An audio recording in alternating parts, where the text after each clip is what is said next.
Now that the 2024 NFL Draft has come and gone, what are some free agents that are still available on the open market that the Washington Commanders can still target here during the 2024 offseason? I got 10 names that I think can make the Washington Commanders roster better if they want to make that investment today. But before we get into my list of 10 Washington Commanders free agency targets, make sure you guys spam me down there in the comment section because we're trying to break the record for the most comments on a Commanders report video in the history of this channel. So the highest that we've ever gotten is almost 594 comments. So make sure you spam me down there in the comment section right now to kick off today's show to help do your part to help break the record today. All right, so now before we get into today's content, I do want to give a little bit of a disclaimer here. I'm not necessarily saying the Commanders need to make any of these signings. Of course, they might be just trying to rebuild all these different things, but I do think that there are some players on the free agency market that they can grab for one-year deals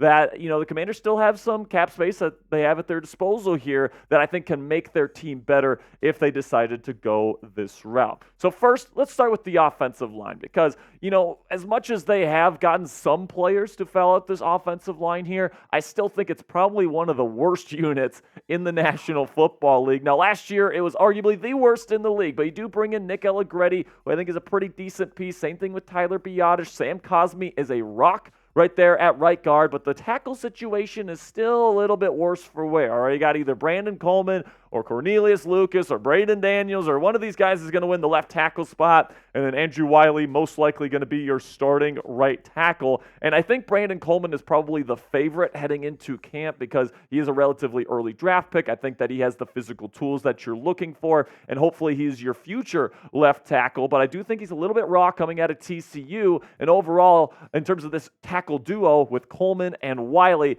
I think it's probably one of the worst combos in the National Football League. And with a guy like Jaden Daniels, your franchise quarterback, you have to protect him. So if you want to, I do think there are some pretty decent offensive line options still available on the free agency market. Number one, Donovan Smith, somebody that played left tackle for the Super Bowl champion Kansas City Chiefs last year. Now, Smith definitely isn't what he used to be. He's definitely getting up there in age, and he honestly didn't have the best season last year. There is still a reason why he's still available here on the open market. But if you're looking for somebody with experience, somebody that has been a part of a winning organization, Donovan Smith, I think would be a pretty decent, at least start to the 2024 season at left tackle. Then if you want to kind of gamble a little bit on somebody with an injury history, but when he's on the field, he's awesome, that's going to be David Bakhtiari, formerly with the Green Bay Packers. Now, Bakhtiari has just not been able to stay on the field over the last several years, so if you pick him up, there's definitely a chance that he gets injured and probably for the season like he always does every single year. But then you can probably just go to Brandon Coleman, right? And you can just see what you have in him for the rest of the season if that's the case. So if you're really trying to win now and you want to get somebody that's been a part of a winning culture there in Green Bay for so many years and has protected a star quarterback in Aaron Rodgers, Bakhtiari is still trying to play football here. He's still a free agent. And if he's willing to take a team-friendly deal, I'm certainly willing to entertain him coming to the nation's capital. Then Andrus Peat, formerly with the New Orleans Saints, he has experience playing both tackle and guard. He had to kind of fill in at both positions multiple times there in New Orleans, and he's not necessarily the best player in the world. Like I said, with everybody that's still on this list, there's reasons why they're still available on the free agency market. But if you want somebody that can compete both at tackle and at guard and kind of just put the best five guys that you have out there on the offensive line to start week one of the 2024 season, Andrus Peat, especially for the right price, I think would be a decent investment. Then if you want to go true offensive guard and get like a true starter at the left guard position instead of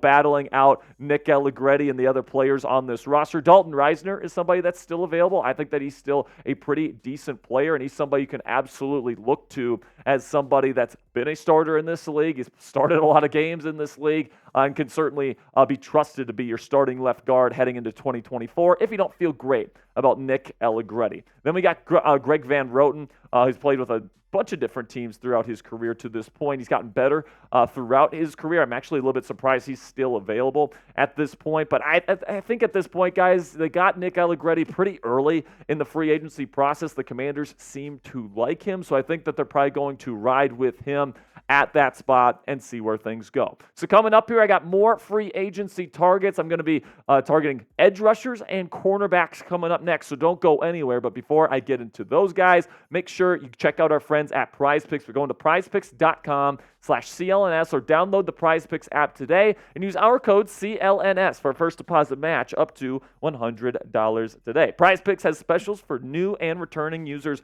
alike for the start of the MLB season. And guys, we know that football season has been over for a while now, but the action on the diamond is just heating up. And you can get in on the excitement with PrizePicks, America's #1 fantasy sports app, where you can turn your baseball knowledge into serious cash. That is, if you know ball. The 2024 MLB season is now off and running, and you can pick more or less right now to make some money from the comfort of your couch while you watch your favorite team play. PrizePicks is simple. All you have to do is pick more than or less than on 2 to 6 player stat projections and watch the winnings roll in. This is going to be my projections for tonight's MLB action here. I'm going to be watching my Minnesota Twins play the White Sox, but I'm also going to be keeping an eye on that Atlanta Braves matchup. I'm going to take the more on Andrew Benintendi's strikeouts. I think he's going to strike out at least one time today. I'm going to take the more for Ronald Acuna Jr., and I'm going to take the more on strikeouts for the Twins starting pitcher tonight. So you can get going with your projections tonight for your favorite MLB team and all the action you're going to be watching tonight when you go to prizepicks.com/CLNS or download the PrizePicks app today and use our code CLNS for a first deposit match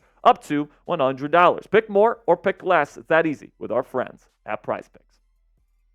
So I think 2 pretty big positions of need here for the Washington Commanders that they could potentially look to get some help in is edge rusher and cornerback. And you guys know that I haven't exactly loved what they have done at those 2 positions to this point in the offseason. Now, I really like what they have in terms of interior pass rush. You have Jonathan Allen and Daron Payne, both on big contracts. You just drafted Johnny Newton, somebody that I think is going to be a fantastic third rotational piece in that room at number 36 overall. He's going to be a longtime starter, I think, as well once Jonathan Allen's contract eventually expires. And then, on the edge, it's just not as good. Dorrance Armstrong, I like as a number 2. He's had some nice production in his career, but they're trusting him to be a number 1 guy, and I just don't really think that he's somebody that's capable of doing that kind of thing. And then you got a bunch of different guys that I think are more rotational pieces, but maybe not true starters, like Cleveland Ferrell, Dante Fowler Jr.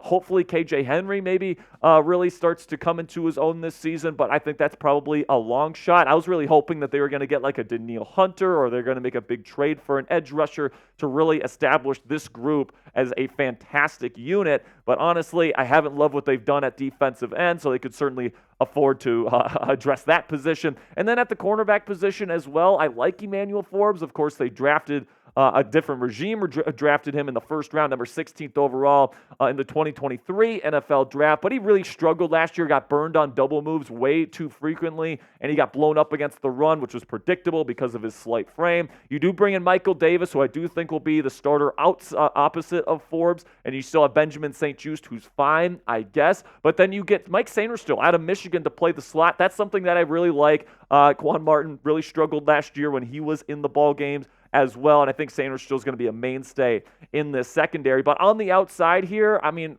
I would probably like to upgrade over Michael Davis. I'm not going to lie to you guys. But let's go over the 2 kind of free agency target groups here. First, with the edge rushers, the 2 guys that I would be intrigued by are Carl Lawson and Yannick Ngakoue. Both guys have been number 1 pass rushers on defenses before. Now, Lawson's had a really tough time staying healthy, but when he's on the field, he is freaking awesome, man, and he really fits into this 4-3 type scheme that Dan Quinn and Joe Witt Jr. want to play. And then Yannick Ngakoue, somebody that's put in some really good production. One of the top free agents last year, didn't sign until way down the road, eventually with the Chicago Bears. Didn't really have a great season, but he is somebody that has had a lot of production throughout his time in the National Football League. And I think at this point in the offseason, he would be the number 1 edge rusher for the Washington Commanders. Then we go to the cornerback position, and I would probably want to go out and get somebody to play on the outside next to Emmanuel Forbes and or Michael Davis here. Stephon Gilmore is someone that intrigues me. We'll talk about him a little bit more in a second. Xavier Howard, also somebody from the Miami Dolphins last year. I think he was playing a little bit with injuries, and I think he still has a little bit left in the tank. And then Adoree Jackson, formerly with the New York Giants, is also somebody that fits this scheme as a press man corner. But out of these 3 guys, man, I really do think Stephon Gilmore is probably the choice for me. You do have the money to give him a nice one-year contract. You put him on the other side of Emmanuel Forbes, and he would be a really good mentor to not only guys like Forbes and Benjamin St. Juste and some of these younger guys, Quan Martin, but also a rookie in Mike Sainristil in the slot. Even though Gilmore's never really been a slot defender, having this kind of presence in your defense, he's played in Dan Quinn's defense before. Joe Witt Jr. was his secondary coach. He obviously understands what this coaching staff is expecting from a person in this secondary, and I think he'd be an excellent fit with the Washington Commanders, along with Bobby Wagner as kind of like the two big leaders in the locker room and in the defensive room this year. So I think that would be an awesome fit if Adam Peters was able to pull it off. But let me know, did I miss anyone on this list today? What NFL free agent, if any, would you like to see the Washington Commanders add before training camp this year? Do you want to go out and get a Stephon Gilmore? Do you want to go out and get an offensive lineman like a David Bakhtiari? Or do you maybe want to add another receiver? I didn't really talk about receivers today. Let me know down there in the comments section, which free agent do you still want the Commanders to grab? That'll be it for today's show, guys. I really do appreciate you guys sticking with me here to the very end. Make sure to type me down there in the comments section a bunch of times to help us break the comments record today. I really do appreciate your support. Make sure you click that subscribe button if you haven't already for extensive and free Commanders coverage all throughout the 2024 offseason.